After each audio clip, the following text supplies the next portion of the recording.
ministers, ministers of state, mayor, parliamentary secretaries, members of parliament, Mr. Ng Siu Kwan, chair of the Singapore Chinese Cultural Centre, Mr. Thomas Chua, president of the Singapore Federation of Chinese Clan Associations, Mr. Chua Tian Po, the founding chair of the SCCC and the honorary president of the SFCCA, your respective council members of SFCCA and board members of SCCC, ambassadors, ladies and gentlemen.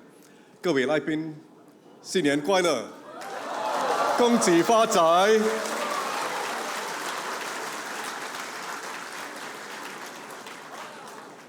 祝大家新家如意，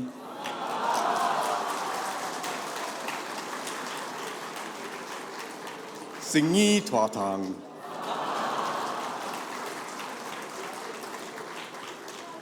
生意世界开。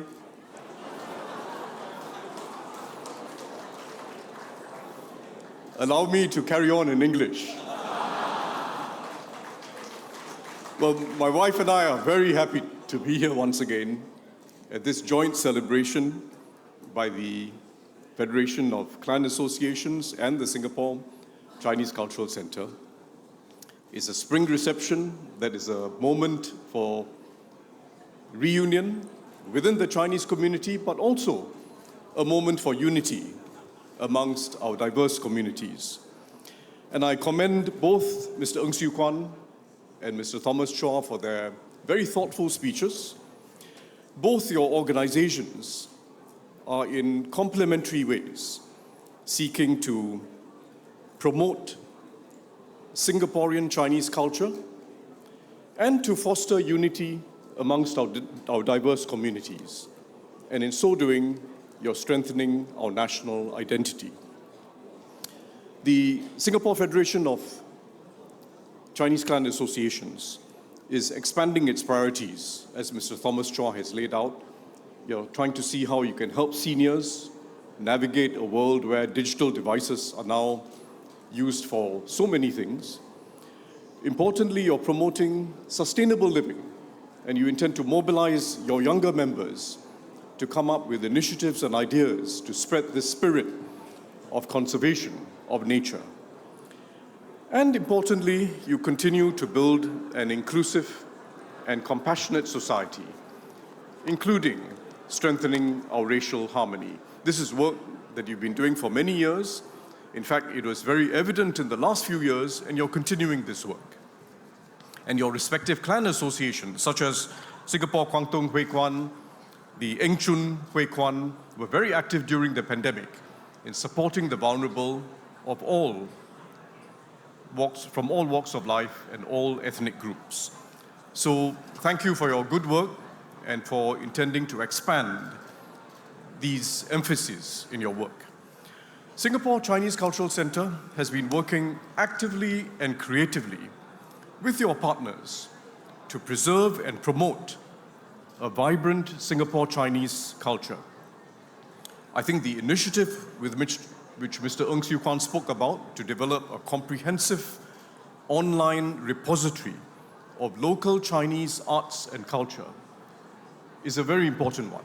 It will help our younger generations to understand and rediscover the strengths and the unique features of our local Chinese culture, including not just traditional culture, but community practices and habits, and our popular culture. So it's a very good initiative.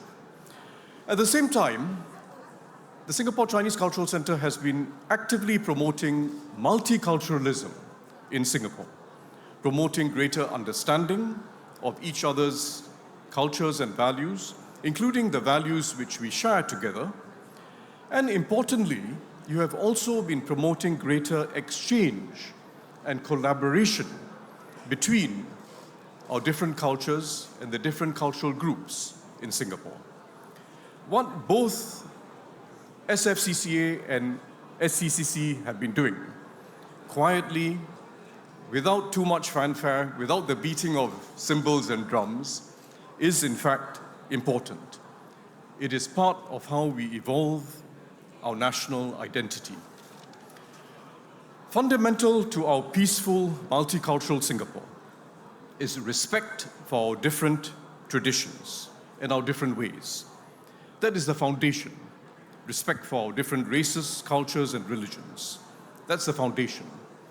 But we are now at a stage of development, 6 decades on after our independence.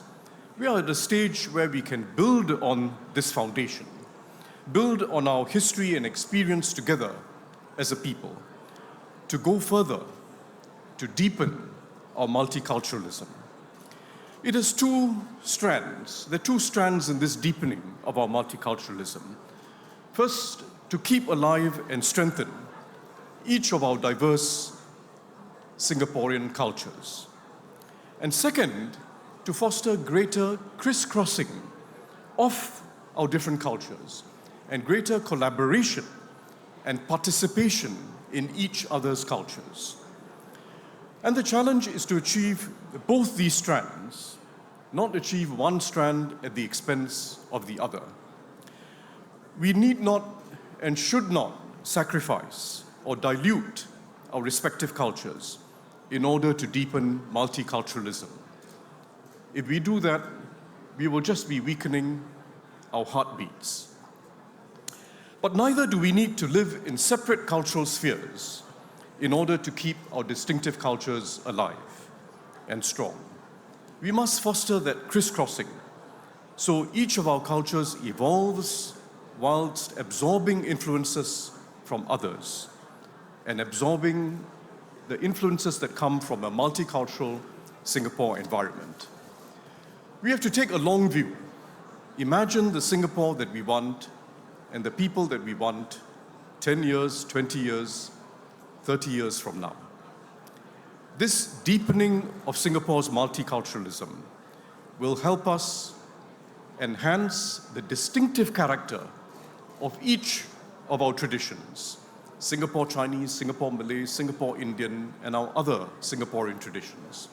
It will enhance the distinctive character, Singaporean character, of each of our traditions. It will also develop greater cultural flexibility among new generations of Singaporeans. And as a people, we will have to increasingly engage with the world around us, and this cultural flexibility will be most helpful. But most important, it will enhance our identity as Singaporeans, strengthen our social harmony for the generations to come. We are in fact seeing very encouraging and creative efforts in this direction. My wife and I recently attended the Spring Rhapsodies concert by the Singapore Chinese Orchestra. It's an annual concert before to usher in the Lunar New Year. It was an evening full of spirit, a celebration of Singapore Chinese culture. Well, one item was especially unique.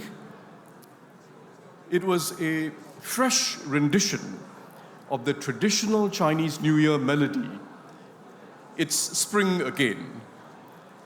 Ta Ti Hui Chun. Sorry, my pronunciation is not so good. Ta Ti Hui Chun. It's Spring Again. And it was a fresh rendition composed by a young Singaporean, a talented young composer, Dane Ng Chi Yao.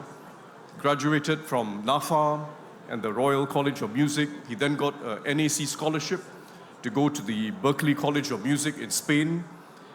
And he decided, with It's Spring Again, to give it a whole new rendition, keeping the original melody, but with different Singapore ethnic styles woven into the melody.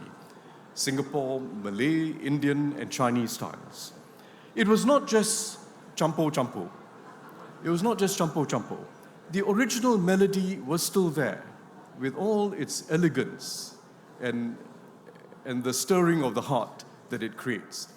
But he brought in the rhythms and lilts of Malay and Indian tunes and styles. So it was very skillfully done, and all performed by the Singapore Chinese Orchestra. Musically, very appealing. So that is one approach, and I believe it has a lot of promise, retaining our respective cultures, keeping them vibrant, but infusing them with elements from other Singapore cultures to develop a new Singaporean authenticity. It is not the only approach. There's a second approach we are also seeing, which involves deeper collaboration amongst artists from our different communities to develop new compositions in music, dance, and song, which still retain the distinctive elements of our different traditions, not simply fusing everything into one, but retaining the different threads and weaving them into a new cloth. For example, Singapore Chinese Cultural Centre collaborated a few years ago with the Baskars Art Academy to reimagine the Chinese classical folktale, Butterfly Lovers. It's a classic folktale, and Baskars Art Academy did a whole new reimagination using Chinese musical instruments, Indian Bharatanatyam dance techniques, and Cantonese opera, all woven together. The music was composed by a world-renowned Indian composer and a local Chinese artist. Again, it was not just champo. You could see the different traditions. They were being respected with their own authenticity, but they were brought together and woven together in a very appealing way. Another example of the same, this collaboration between artists from our different communities, was seen when Singapore Chinese Cultural Centre introduced awards to encourage cross-cultural song compositions.